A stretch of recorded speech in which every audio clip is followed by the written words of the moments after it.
Assalamualaikum teman-teman, selamat datang di channel BK Sahabat Siswa.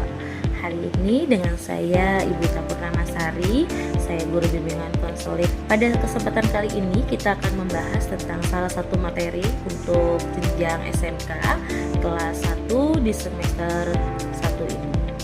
Pada hari ini kita akan membahas tentang materi yang sangat penting dan sangat bermanfaat untuk kalangan remaja di usianya.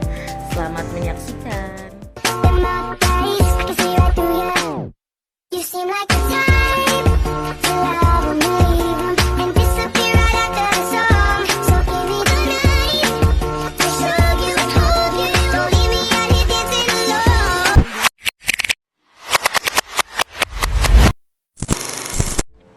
Mungkin sebagian dari kita sudah tahu bahwa merokok dapat merusak kesehatan. Namun tahukah kita sejauh mana dampak buruknya terhadap tubuh? Merokok bukan hanya berbahaya bagi perokok aktif, tetapi juga bagi orang-orang di sekitar mereka melalui merokok pasif. Bahkan, meskipun kita mungkin merasa rokok itu adalah kebiasaan yang biasa, dampaknya bisa sangat fatal dan mempengaruhi hampir setiap organ tubuh kita.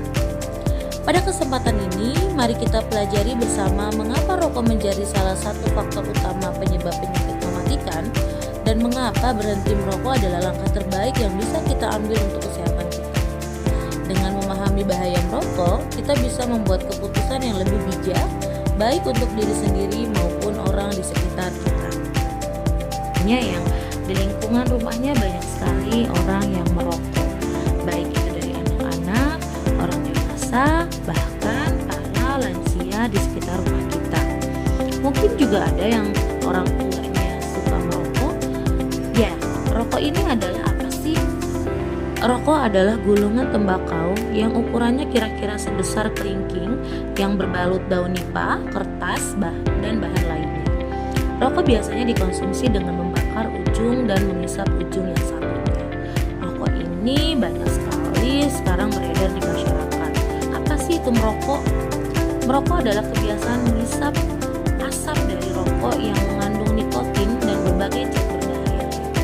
Kebiasaan ini biasanya dilakukan dengan menggunakan batang rokok yang dibakar di ujungnya.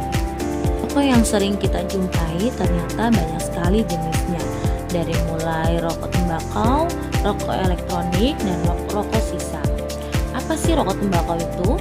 Rokok tembakau adalah bahan tambahan lain yang digulung atau dilinting dengan kertas baik dengan tangan atau menggunakan mesin. Rokok tembakau ini sering juga dibilang dengan rokok kretek. Rokok jenis ini populer sekali di Indonesia dan memiliki rasa khas karena campuran cengkeh yang menghasilkan aroma dan rasa yang lebih kuat dibandingkan dengan rokok biasa. Cengkeh dalam rokok kretek dianggap memberikan sensasi unik dan dapat meningkatkan rasa pada rokok. Adapun contoh dari rokok kretek ini adalah rokok jarum, rokok gudang garam, dan rokok sampurna. Selain rokok kretek di atas, ada juga rokok tembakau, yaitu rokok tembakau murni atau rokok putih. Rokok putih ini umumnya terdiri dari 2 tembakau yang dibungkus dengan kertas putih tanpa campuran cengkeh. Biasanya rokok ini memiliki rasa yang lebih ringan dibandingkan rokok kretek. Di beberapa negara, rokok putih lebih umum ditemukan dibanding rokok kretek. Contoh dari rokok putih yaitu rokok Marlboro ataupun rokok Camel. Jenis yang ketiga dari rokok tembakau adalah rokok lintingan atau hand rolled cigarette. Rokok lintingan adalah rokok yang dibuat secara manual dengan cara menggulung tembakau ke dalam kertas rokok. Rokok jenis ini tidak memiliki filter dan perokok dapat menyesuaikan jumlah tembakau yang digunakan untuk keinginannya. Rokok lintingan sering dianggap lebih murah meskipun tetap beresiko merugikan kesehatan. Contoh dari rokok lintingan yaitu beberapa jenis rokok lokal di Indonesia, berbagai produk di pasaran internasional. Jenis yang kedua dari rokok adalah rokok elektrik. Mungkin teman-teman sudah tidak asing lagi karena rokok elektrik ini sekarang sedang populer sekali di kalangan generasi Gen Z, yaitu yang mungkin biasa teman-teman lihat di kalangan Gen Z dikalungkan yang bernama pouch. Rokoknya terlihat ringan dan terlihat menarik, makanya para Gen Z sangat tertarik untuk mengkonsumsi rokok tersebut. Apa sih rokok elektrik itu? Rokok elektrik adalah suatu alat yang berfungsi seperti rokok, namun tidak menggunakan atau membakar daun tembakau, melainkan mengubah cairan menjadi uap yang dihisap oleh perokok ke dalam paru-parunya. Rokok elektronik umumnya mengandung nikotin, zat kimia lain, serta perasa atau flavor dan bersifat toksik. Meskipun rokok elektrik ini tidak menghasilkan asap seperti rokok tradisional lainnya, vape atau pod tetap memiliki resiko kesehatan karena kandungan nikotin dan bahan kimia lainnya. Contoh dari rokok elektronik yang mungkin sering sekali teman-teman temui di sekitaran teman-teman semuanya, yaitu ada pod system, misalnya seperti Juul. Ada perangkat vape lainnya seperti smoke atau vaporizer. Selanjutnya, jenis yang ketiga dari rokok adalah sisa. Rokok sisa ini adalah rokok tradisional yang mungkin sering kita jumpai di daerah Timur Tengah. Rokok sisa ini adalah tembakau yang dicampur dengan aroma atau perasa buah-buahan dan rempah-rempahan yang dihisap dengan alat khusus. Rokok sisa juga dikenal sebagai hookah atau water pipe, adalah alat untuk merokok tembakau yang dibumbui dengan rempah dan perasa. Tembakau tersebut dipanaskan dengan arang dan asapnya disaring melalui air sebelum dihirup. Banyak orang menganggap sisa lebih aman karena adanya proses penyaringan melalui air. Tetapi kenyataannya, asap pada sisa tetap mengandung banyak zat berbahaya. Setelah kita membahas jenis-jenis rokok, sekarang kita akan membahas tentang kandungan racun dalam rokok. Rokok mengandung berbagai bahan berbahaya yang dapat merusak kesehatan tubuh. Saat dibakar, rokok menghasilkan lebih dari 4.000 zat kimia. Banyak diantaranya yang bersifat toksik atau karsinogenik, yaitu penyebab kanker. Berikut ada beberapa bahan berbahaya dalam rokok yang perlu diketahui. Yang pertama adalah nikotin. Fungsi nikotin adalah zat adiktif yang menyebabkan ketergantungan pada perokok. Nikotin merangsang sistem saraf pusat dan membuat perokok merasa terjaga. Tetapi, pada saat yang sama dapat meningkatkan detak jantung dan tekanan darah. Berbahaya yang kedua yaitu ada tar. Tar adalah substansi kental yang terbentuk ketika tembakau terbakar. Tar mengandung ribuan bahan kimia berbahaya. Bahaya dari tar dapat menumpuk di paru-paru dan menyebabkan kerusakan jangka panjang. Ini adalah penyebab utama kanker paru-paru dan gangguan pernapasan lainnya seperti paru obstruktif kronis atau PPOK. Bahan yang ketiga ada karbon monoksida atau CO. Karbon monoksida ini adalah gas beracun yang dihasilkan dari pembakaran tembakau. Bahaya dari karbon monoksida mengikat hemoglobin dalam darah, mengurangi kapasitas darah untuk mengangkut oksigen ke seluruh tubuh. Ini dapat menyebabkan gangguan pernapasan, sakit kepala, dan bahkan kerusakan organ tubuh jika terpapar dalam jangka panjang. Bahan berbahaya yang keempat yaitu ada amonia.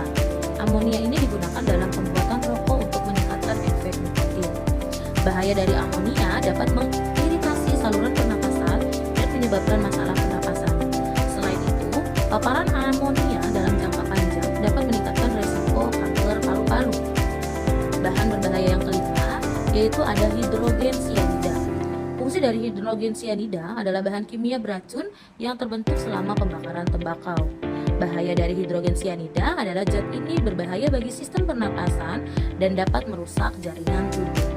Dalam dosis tinggi, hidrogen sianida dapat menyebabkan keracunan dan bahkan kematian. Selanjutnya ada formaldehida.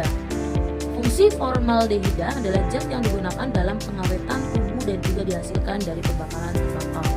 Bahaya dari formaldehida adalah karsinogen yang diketahui dapat menyebabkan kanker. Paparan formaldehida adalah dalam rokok dapat menyebabkan iritasi pada mata, hidung, dan tenggorokan, serta meningkatkan risiko kanker pada saluran pernapasan. Kemudian ada benzena. Benzena adalah bahan kimia yang terbentuk selama pembakaran tembakau. Bahaya benzena adalah karsinogen yang terkait dengan kanker darah, termasuk leukemia. Paparan benzena dapat merusak sistem kekebalan tubuh dan meningkatkan risiko infeksi. Bahan berbahaya lainnya dalam rokok yaitu ada asentanisol, ada arsenik, ada asid asetik, ada naftalena, kemudian ada geranol, ada toluena, ada aseton, dan bahan-bahan lainnya yang sangat merusak tubuh jika dikonsumsi jangka pendek maupun jangka panjang. Sekarang kita akan melihat apa saja sih dampak merokok bagi lingkungan. Yang pertama, dampak merokok bagi lingkungan adalah polusi udara. Asap rokok mengandung bahan berbahaya yang mencemari udara dan merusak kualitas lingkungan sekitar. Polusi udara yang disebabkan oleh asap rokok sangat mengganggu sistem pernapasan bagi orang-orang yang ada di sekitarnya. Banyak sekali para perokok pasif yang akhirnya harus menerima kenyataan pahit, menerima penyakit dari mereka si perokok aktif. Kemudian bahaya bagi lingkungan yang lainnya adalah pembuangan puntung rokok. Puntung rokok yang dibuang sembarangan mencemari tanah dan air. Puntung rokok mengandung bahan kimia yang sangat berbahaya dan memerlukan waktu lama untuk terurai. Banyak sekali para perokok aktif yang sangat dengan disengaja membuang puntung rokoknya sembarangan. Dampak merokok jangka pendek. Yang pertama ada peningkatan detak jantung. Peningkatan detak jantung dan tekanan darah pada perokok ini disebabkan oleh nikotin. Nikotin dalam rokok merangsang sistem saraf dan menyebabkan peningkatan detak jantung serta tekanan darah. Hal ini membuat jantung bekerja lebih keras dalam waktu yang singkat. Bahaya jangka pendek merokok lainnya yaitu ada gangguan pernapasan. Merokok dapat menyebabkan iritasi pada saluran pernapasan yang mengarah pada batuk, sesak napas, dan produksi lendir yang berlebihan. Selain itu, asap rokok juga dapat memperburuk gejala asma bagi penderita asma. Dampak merokok jangka pendek yang ketiga yaitu menurunnya indera pencium dan indera perasa. Karena kandungan berbahaya lainnya yang tadi sudah disebutkan di atas itu sangat mempengaruhi indera yang dimiliki oleh manusia. Kemudian yang keempat, dampak merokok jangka pendek yaitu kelelahan dan penurunan stamina. Banyaknya racun yang tertimbun di dalam tubuh kita karena kandungan dari rokok akhirnya membuat tubuh mudah lelah dan penurunan stamina atau daya tahan tubuh. Selanjutnya dampak merokok jangka panjang. Yang pertama ada penyakit jantung. Merokok menyebabkan penyempitan pembuluh darah, meningkatkan resiko terjadinya penyakit jantung koroner, serangan jantung, dan stroke. Asap rokok juga meningkatkan kadar kolesterol buruk yaitu LDL dan menurunkan kolesterol baik atau HDL. Yang kedua yaitu penyakit paru-paru. Penyakit paru-paru di sini yaitu penyakit paru-paru obstruktif kronis atau PPOK adalah penyakit jangka panjang yang menyebabkan sesak napas, batuk kronis, dan penurunan fungsi paru-paru. Merokok adalah penyebab utama PPOK yang mencakup emfisema dan bronkitis kronis. Penyakit yang ketiga adalah penyakit kanker. Penyakit kanker adalah dampak panjang dari si perokok aktif. Merokok adalah penyebab utama berbagai jenis kanker, termasuk kanker paru-paru, kanker mulut, kanker tenggorokan, lidah, esofagus, dan pankreas. Zat karsinogen dalam asap rokok dapat merusak DNA, sel-sel tubuh, dan memicu perkembangan kanker. Dampak merokok jangka panjang lainnya yaitu ada gangguan sistem reproduksi, kemudian ada meningkatkannya resiko keguguran. Bagi wanita hamil, merokok dapat meningkatkan resiko keguguran, kemudian kelahiran prematur, bayi dengan berat badan rendah, serta komplikasi kehamilan lainnya. Merokok juga dapat mempengaruhi perkembangan janin. Kemudian bahaya atau dampak rokok jangka panjang yang terakhir yaitu penuaan dini. Merokok mempercepat proses penuaan kulit dengan mengurangi aliran darah ke kulit. Akibatnya, kulit menjadi kering, lebih rentan terhadap keriput, dan kehilangan elastisitas. Merokok pada umumnya sangat berbahaya sekali bagi kesehatan, baik itu bagi perokok aktif maupun bagi perokok pasif. Itu lebih baiknya teman-teman yang sudah pernah merokok atau yang belum pernah merokok, baiknya untuk segera berhenti merokok. Bagaimana sih cara kita bisa berhenti merokok? Yang pertama adalah mencari dukungan. Kita perlu mencari dukungan dari orang-orang sekitar seperti pertemanan ataupun lingkungan keluarga. Untuk yang memang sudah berniat untuk berhenti merokok, baiknya hindari kontak langsung dengan orang-orang yang memang mengkonsumsi rokok. Dekati orang-orang yang tidak mengkonsumsi rokok atau mungkin bisa melakukan hal-hal yang positif lainnya supaya kita bisa lupa dari rokok tersebut. Selanjutnya cara berhenti merokok lainnya yaitu terapi pengganti nikotin. Nikotin ini biasanya terdapat pada rokok maupun dari kopi dan lain-lain. Cara berhenti merokok lainnya yaitu adalah konsultasi dengan dokter. Gimana cara supaya kita berhenti merokok dan juga kita bisa melakukan cek kesehatan supaya kita bisa lebih yakin dan lebih mantap untuk berhenti merokok. Yang keempat yaitu menghindari pemicu merokok. Apa sih yang biasa menjadi pemicu teman-teman semuanya untuk merokok? Mungkin dengan nongkrong, bergadang, atau pergaulan. Hal-hal yang bisa memicu merokok lebih baik dihindari supaya niat kita untuk berhenti merokok bisa terrealisasi dengan baik. Baik teman-teman, sekian penjelasan tentang bahaya merokok. Merokok tidak hanya merusak tubuh perokok, tetapi juga berdampak buruk pada orang lain di sekitar mereka. Semakin cepat berhenti merokok, semakin baik bagi kesehatan. Banyak sekali manfaat yang dapat dirasakan segera setelah berhenti merokok, seperti peningkatan kesehatan, paru-paru, dan jantung, serta peningkatan kualitas hidup secara keseluruhan. Kalau bukan sekarang, kapan lagi untuk berhenti merokok? Tidak mungkin kan menunggu mati baru berhenti.